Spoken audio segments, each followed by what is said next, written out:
Ya pemirsa, saat ini saya akan mewawancarai satu dari sosok Kristiani yang sukses dan juga saat ini terlibat dalam dunia pemerintahan atau government dan juga telah memberikan impact yang positif bagi kaum muda, terlebih juga kaum muda Katolik. Ya, untuk itu langsung saja saya akan mewawancarai Bapak Riki Wardana dari Dewan.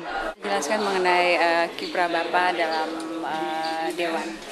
Ya, baik. Tahun 2009 memang kami bertarung ya dalam pemilu 2009 lewat jalur Partai Damai Sejahtera. Ya, kemudian sesudah kampanye itu kami mendapatkan suara cukup untuk menduduki satu kursi. Memang PDS di Kota Denpasar sudah dari tahun 2004 kita ini. Nah, kiprah kita salah satu pencapaian yang bisa kita hasilkan adalah memperjuangkan pada dasarnya persamaan hak warga negara.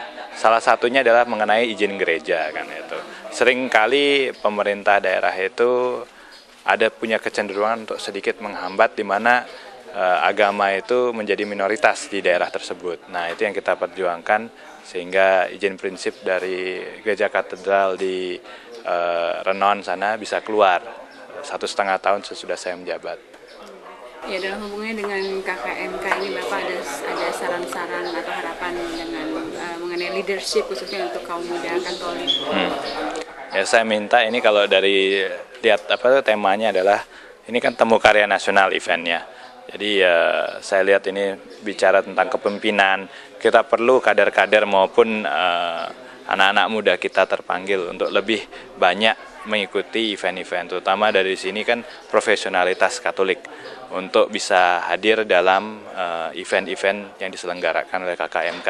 Kami melihat perlu lebih banyak lagi jumlah peserta yang bisa hadir, baik itu untuk yang di skala nasional ya. Saya mengharap itu di tahun-tahun ke depan KKMK akan berkembang di Indonesia secara keseluruhan dan saya harap juga kiprahnya dan karyanya bisa nyata diterima maupun dirasakan oleh semua masyarakat, baik Katolik maupun masyarakat umum. Terima kasih.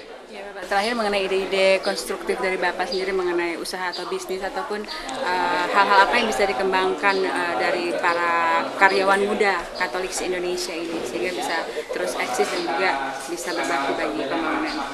Baik. Kalau masalah ide kreatif itu kan masalah memang kita duduk bersama dulu apa yang kita istilahnya harus bisa kerjakan.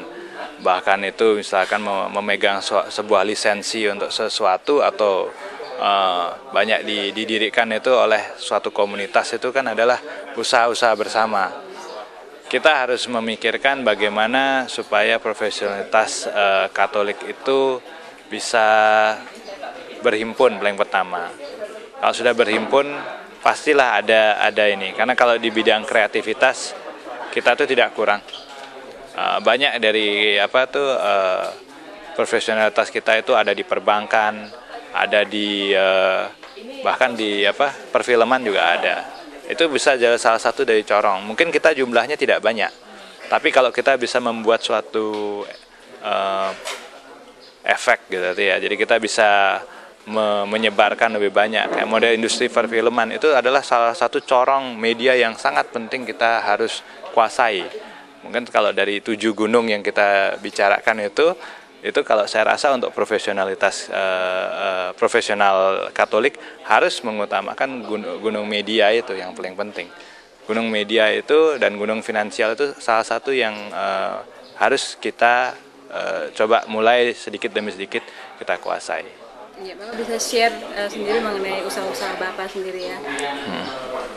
Baik, selain di Dewan sebelumnya memang saya pengusaha dari developer dan real estate. Jadi saya memang membangun banyak rumah, villa, toko, ruko, dan saat ini memang saya lagi membangun hotel. Jadi itu usaha-usaha saya sendiri.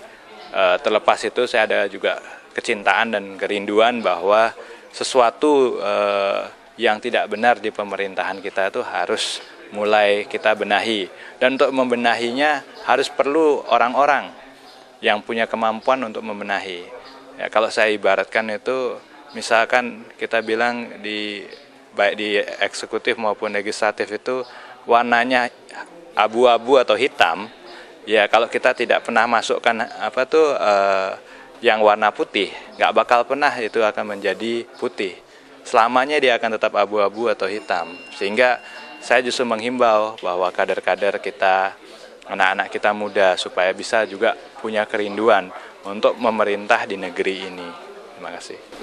Ya, Bapak terakhir sekali mengenai testimoni, bagaimana Bapak mengupayakan untuk usaha-usaha itu berjalan? Apakah ada kendala-kendala yang berarti atau sudah sangat siap secara semua termasuk finansial? Sudah tentunya suatu usaha itu akan menemui hambatan. Kita tahulah kalau misalkan kita pakai bahasa bahwa dengan iman Kristiani itu sebetulnya kita seperti domba di tengah kawanan serigala, itu adalah salah satu nanti yang topik yang akan saya sampaikan kepada rekan-rekan di Tekanas ini. Ya, jadi memang segala sesuatu itu hambatan itu akan keluar, dan cuma bagaimana taktik kita, gimana strategi kita untuk menguasai lapangan. Ya, itu harus kita sesuaikan dengan kondisi di daerah masing-masing. Nah, kalau kami melihat sebetulnya itu kita harus melihat bagaimana gambaran besarnya paling utama, sehingga kita tidak keluar dari gambaran besar tersebut. Itu yang kita perlu utamakan. Sedangkan sisanya itu sebetulnya hanya bunga-bunga dari strategi dan taktik aja. Terima kasih. Terima kasih Bapak. Ya pemirsa, itu tadi wawancara singkat saya dengan sosok yang merupakan panutan bagi kaum muda Katolik ya, khususnya pada Tekanas ke-24 tahun 2012 ini. Diharapkan bahwa kaum muda Katolik dapat terinspirasi dari hal-hal positif dan juga banyak testimoni ataupun kesaksian yang membangun jiwa-jiwa militan dan juga patriotisme daripada kaum muda untuk lebih lagi menggerakkan bakat, talenta, minat dan juga hal-hal positif yang menjadi kapasitas mereka demi eksisnya KKMK dan juga Gereja Katolik serta pembangunan di Indonesia.